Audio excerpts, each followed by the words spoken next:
से occupation certificate ओसी ना मिलने की समस्या से जूझ रहे लाखों मुंबईकरों के लिए अब खुशखबरी है। पूर्व सांसद गोपाल शेट्टी की अध्यक्षता में बनाई गई भाजपा की 7 सदस्यीय ओसी अभ्यास कमेटी के लंबे संघर्ष और शासन प्रशासन को सौंपी गई विस्तृत रिपोर्ट का बड़ा असर देखने को मिला है। महाराष्ट्र सरकार ने घोषणा की है कि जल्द ही संशोधित ओसी माफी योजना लागू की जाएगी, जिसके तहत मुंबई की लगभग 20,000 इमारतों को नियमित रेगुलाइज किया जाएगा। यह महत्वपूर्ण घोषणा उप मुख्यमंत्री एकनाथ शिंदे ने नागपुर में चल रहे विधानसभा के शीतकालीन सत्र के दौरान की। शिंदे, जो कि शहरी विकास और आवास विभाग के मंत्री भी हैं, उन्होंने कहा कि इस योजना से करीब 2.5 लाख से अधिक परिवारों को राहत मिलेगी। वर्षों से ओसी न होने के कारण प्रभावित लोगों को कानूनी दिक्कतों, लोन न मिलने, प्रॉपर्टी टैक्स से अधिक भुगतान, पानी व सीवरेज चार्ज जैसी समस्याओं से जूझना पड़ रहा था। कई इमारतें ऐसी मामूली बदलावों के कारण ओसी से वंचित थी, जो मूल निर्माण प्लान से बहुत छोटे स्तर के थे। सरकार के इस नए निर्णय से 2.5 लाख से अधिक परिवारों को सीधे तौर पर वित्तीय लाभ होगा। इस महत्वपूर्ण घोषणा के बाद ओसी अभ्यास कमेटी के अध्यक्ष और भाजपा के पूर्व सांसद गोपाल शेट्टी ने मुख्यमंत्री देवेंद्र फडणवीस, उप मुख्यमंत्री एकनाथ शिंदे और उप मुख्यमंत्री अजित पवार, पालक मंत्री आशीष शेलार, आवास मंत्री मंगल प्रभात लोढ़ा, भाजपा मुंबई अध्यक्ष अमित साटम और यूडी सचिव असीम गुप्ता का धन्यवाद व्यक्त किया है। ओसी संघर्ष की ये लड़ाई मुंबई के परेल स्थित विल्किंगटन सोसाइटी से शुरू हुई थी। कई आंदोलन के बाद भाजपा मुंबई अध्यक्ष अमित साटम ने 7 सदस्यीय ओसी अभ्यास कमेटी का गठन किया, जिसमें अनुभवी वकील और प्रख्यात आर्किटेक्ट शामिल थे। कमेटी ने मुंबई के विभिन्न ओसी मामलों का बारीकी से अध्ययन कर रिपोर्ट तैयार की थी, जिसे यूडी सचिव संबंधित मंत्रियों को सौंपा। सरकार के इस निर्णय के बाद ओसी प्रभावित इमारतों में खुशी की लहर दौड़ गई है। परल की विल्किंगटन सोसाइटी के निवासियों ने सरकार के इस फैसले का स्वागत किया है। सोसाइटी के चेयरमैन भंडारी ने महाराष्ट्र सरकार और पूर्व सांसद गोपाल शेट्टी और अभ्यास कमेटी का आभार व्यक्त करते हुए कहा कि इस मुद्दों को सरकार के समक्ष लाने और समाधान की दिशा में आगे बढ़ाने में कमेटी का प्रयास अद्भुत रहा है। ओसी माफी योजना लागू होने के बाद लंबे समय से असुरक्षा और अनिश्चितता में जी रहे हजारों परिवारों को आखिरकार राहत की सांस मिल सकेगी। मुंबई की हाउसिंग व्यवस्था को नई दिशा देने वाला ये निर्णय आने वाले समय में शहर की विकास नीति में एक महत्वपूर्ण कदम माना जा रहा है। आइए नजर डालते हैं हमारे संवाददाता रितेश तिवारी की इस खास रिपोर्ट पर।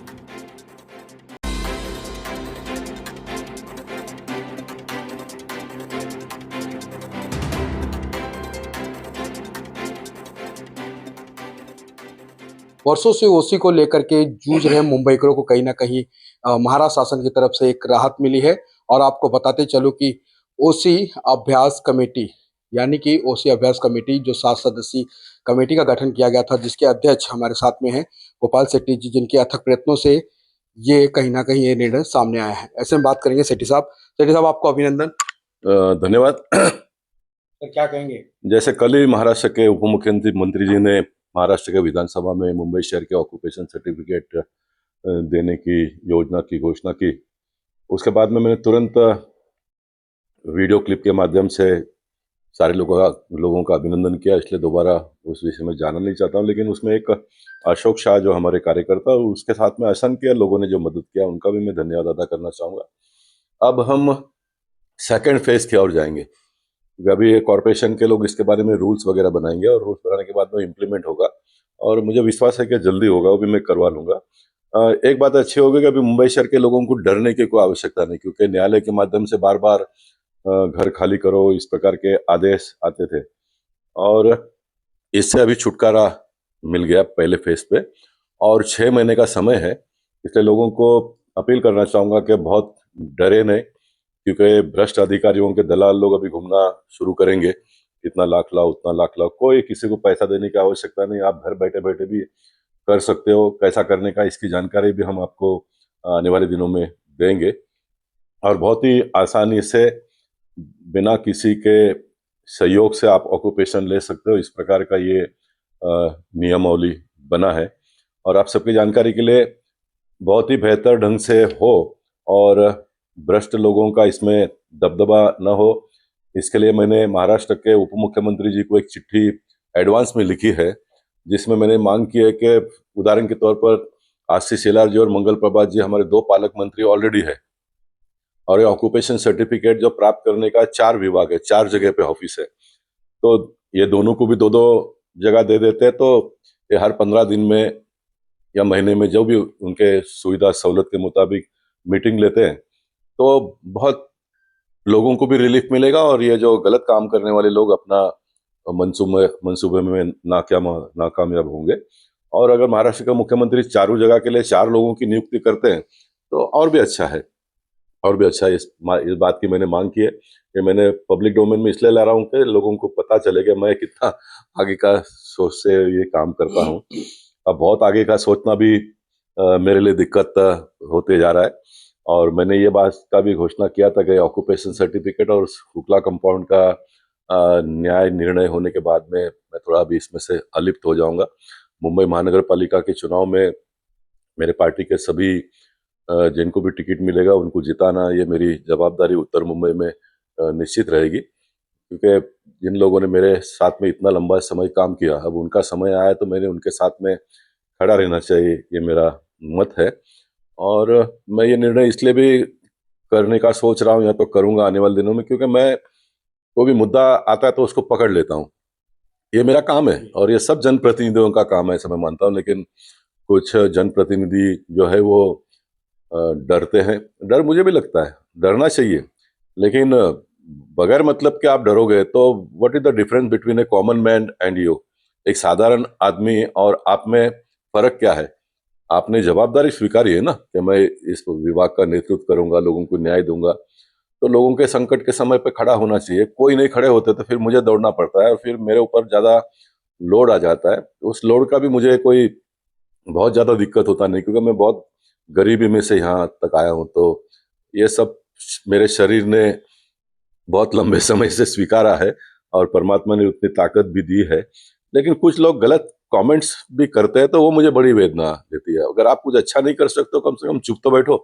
कुछ लोग इस प्रकार के कमेंट करते हैं कि गोपाल शेट्टी को हाई कोर्ट और सुप्रीम कोर्ट से भी ज्यादा पता चलता है क्या? तो ऐसे लोगों को मैं कहना चाहता हूँ कि हाँ, मुझे पता चलता है। जब हाई कोर्ट के निर्णय सुप्रीम कोर्ट में बदले जाते हैं, सुप्रीम कोर्ट के निर्णय 2 बेंच 3 बेंच में बदले जाते हैं, इसका मतलब कहीं ना कहीं कमियां रहती होगी। ये मैं कहना नहीं चाहता हूं कि न्यायाधीशों से गलती होती है, लेकिन उनको जो भी मटेरियल उपलब्ध किया जाता है उसके हिसाब से वो निर्णय करते हैं, तो कुछ मटेरियल उपलब्ध करना ये बाकी रहता होगा, इसलिए इस प्रकार के निर्णय आते हैं। नहीं तो ऑक्यूपेशन सर्टिफिकेट नहीं है इसलिए घर से बाहर निकाल देना, घर से बाहर निकलो, इस प्रकार का आदेश आना, और उस आदेश के प्रति मुंबई शहर के लोगों ने एकदम चुपचाप रहना, इतना बड़ा सिस्टम, इतने सारे पॉलिटिकल पार्टी के नुमाइंदे, और बड़ा बेचैनी होती है मुझे इस बात की। लेकिन देखो, परमात्मा ने जो भी तय किया वो तो करना ही है, लेकिन काम करते रहूंगा। काम तो एक दिन भी मैं छोड़ूंगा नहीं, काम करते रहूंगा। अब मैं थोड़ा फ्री हूँ, जनप्रतिनिधि नहीं हूं तो, लेकिन कुछ जवाबदारियां पार्टी के लाइंस को फॉलो करना पड़ता है। नेताओं का मेरे ऊपर किसी भी प्रकार का बंधन या तो दबाव इतने साल रहा नहीं है, लेकिन जो बिटवीन द लाइन समझ में तो आता है ना, इतना लंबा समय काम करने के बाद में। वरना इतना बड़े बड़े विषय को मैं लेता हूँ, कोई उसका पूछताछ भी नहीं करता, तो बड़ी वेदना होती है, भाई क्या है ये मामला, क्यों नहीं हो रहा है, तो बड़ी वेदना होती है। शुक्ला कंपाउंड जैसे प्राइवेट लैंड में से 40-40 लोग रहते हैं, उनका घर तोड़ देना, मनीषा ताई ने जो महाराष्ट्र के विधानसभा में बताया, उनके घर में से सामान, गरीब आदमी का टीवी, ये वो सब निकालने भी नहीं दिया और महानगर पालिका के लोगों ने तोड़ दिया है। मैं आपको बताना चाहता हूँ, ऑक्यूपेशन सर्टिफिकेट का तो हो जाएगा, शुक्ला कंपाउंड के लोगों को भी न्याय घर मिलेगा, लेकिन जिन अधिकारियों ने ये मस्ती की है उनको मैं नहीं छोड़ूंगा। जितनी ताकत मेरे में है मैं उनको सजा दिलाने का कोशिश करूंगा। लेकिन मेरी आवाज को सुनने वाला कोई एक कार्यकर्ता भी आगे आकर अगर इसको उठा लेता है तो लोगों को बड़ी रिलीफ मिलेगी, बड़ी रिलीफ मिलेगी। मैं इस महानगर पालिका के चुनाव में जो लड़ने वाले हैं उनको भी अपील करूंगा। मैं उनको कहूंगा, छत्रपति शिवाजी महाराज जी के पुतले के पास जाओ, वीर सावरकर जी के पुतले के पास जाओ, डॉक्टर बाबा साहेब अम्बेडकर जी के पुतले के पास जाओ, और वहां पर संकल्प करो कि जिनके लिए मैं चुनाव लड़ रहा हूं उनके ऊपर किसी भी प्रकार की आफत आती है तो मैं जाकर खड़ा रहूंगा। उसमें मेरा नगर सेवक पद चला भी जाता है तो मुझे उसकी चिंता नहीं है। इस प्रकार का संकल्प करना पड़ेगा, संकल्प करना पड़ेगा तो ये चलेगा। नहीं तो ये नहीं चलेगा। लोगों ने जाने का 2-2 घंटे धूप में खड़े रहकर वोट देना और फिर संकट के समय पे ये सब कायदे कानून की बात करेंगे, वो इलीगल है, ये है, वो है। क्या इलीगल है इस देश में? क्या इलीगल है? गोपाल शेट्टी ने आज तक जो भी मुद्दे को लेकर लड़ा, उठाया, उसमें कौन-सा मेरा एक भी मुद्दा फेल हुआ जिसमें मुझे मुँह की खानी पड़ी या तो मुझे पब्लिक का या तो पार्टी के लोगों से दमदाटी सुननी पड़ी। ऐसा कौन-सा एक भी मुद्दा है? सब मुद्दा मैंने जितना भी उठाया वो अंजाम तक पहुँचाया, लोगों को न्याय दिलाया, उसके माध्यम से ही वोट बढ़ा है। उत्तर मुंबई में आज इतना जो वोट भर-भर कर लोग देते हैं, उसका एक कारण ये है कि हर व्यक्ति के पीछे खड़ा रहा, हर संकट के समय पर दौड़कर जाकर खड़ा रहा।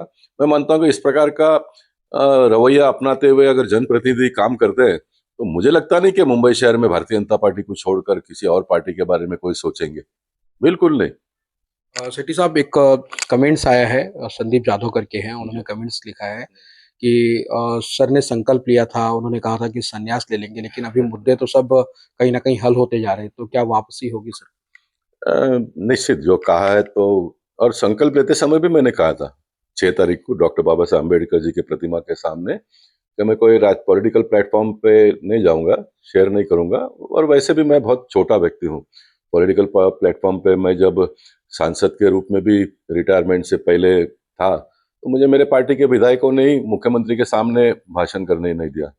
चुनाव के दिनों में भी जो मैंने काम किए थे उसका भी पब्लिक डोमेन में आने नहीं दिया। मैं चुपचाप मेरे को है बहुत सारी बातें अभी बताना ये अच्छा नहीं है, लोगों को पता है। तो वहाँ पर मेरा क्या आवश्यकता है? क्योंकि मैं जाकर बैठता हूँ तो मेरा जो अपमान किया जाता है तो उससे और मेरे पार्टी के कार्यकर्ता, नगरजन जो है वो पीड़ित हो जाते हैं। अभी इसमें मेरा तो अभी आगे काम क्या है कि जो भी नगर सेवक है उनको जिताने का, जो अच्छा है उसके बारे में छाती ठोक कर कहूँगा कि इसको आप वोट दीजिए, मेरी जवाबदारी, मैं भी काम करूँगा करके। तो करूँगा, लेकिन अभी जैसा कहा कि संकल्प पीछे लेने का क्या, तो पीछे लेने का और नहीं लेना उसमें बहुत कुछ बचता नहीं है। कॉर्पोरेशन के चुनाव में तो मुझे जी जान से काम करना ही है, वो मैं करूँगा।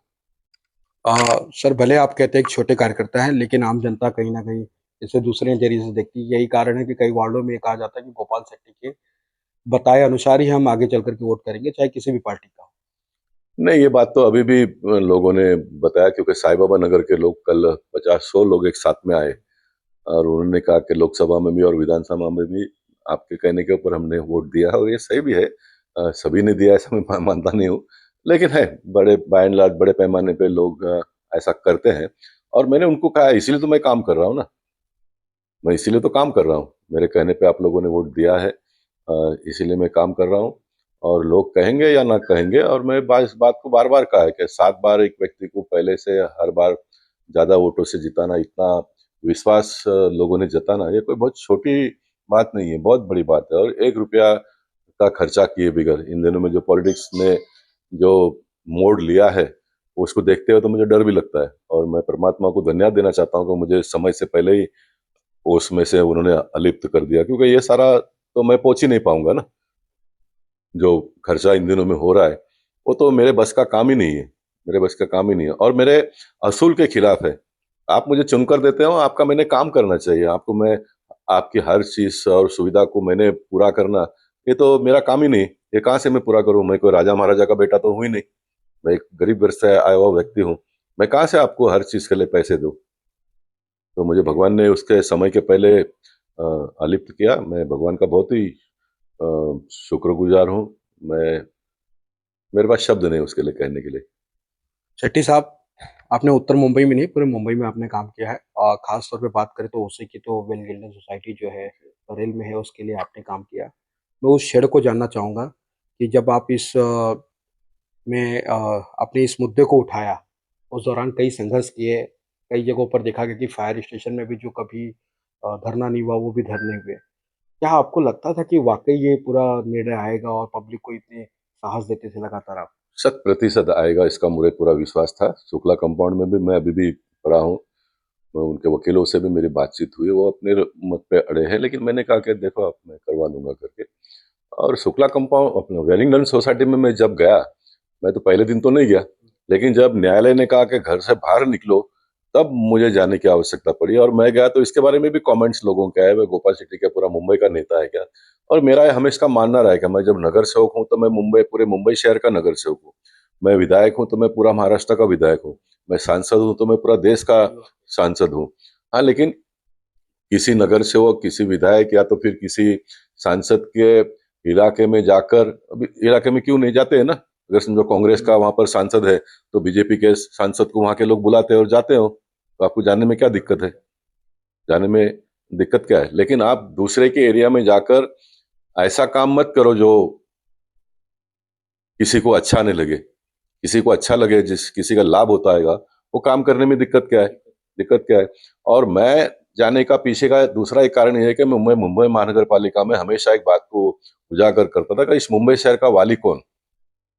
ये पीड़ा मेरे मन में थी कि इस प्रकार की घटनाएं होती है और कोई आवाज ही उठाता नहीं है, तो वाली कौन? अगर जैसा हमारा एक छोटा घर है, उसमें भाई है, बहन है, सारे लोग हैं, लेकिन उसमें एक मुखिया तो होता है ना, किसी ने गलत किया तो डांटने वाला। तो ऐसा मुंबई शहर के बारे में कौन, ये वाली कौन? तो मैंने कहा कि वेलिंगटन सोसाइटी के ऊपर इतना बड़ा अन्याय हो रहा है और मैं भी चुप रहूंगा तो मैं अपने आप को माफ नहीं कर पाऊंगा।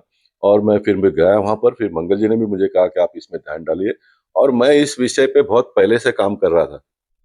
मैं इस विषय पर बहुत पहले से काम कर रहा था, और मेरा ये स्वभाव है कि मैं पूरे ओवरऑल शहर के लिए काम करता रहा पहले दिन से। किरण टाकले का विषय तो मैंने 97 98 में उठाया था, और एक घर के लिए उठाया था।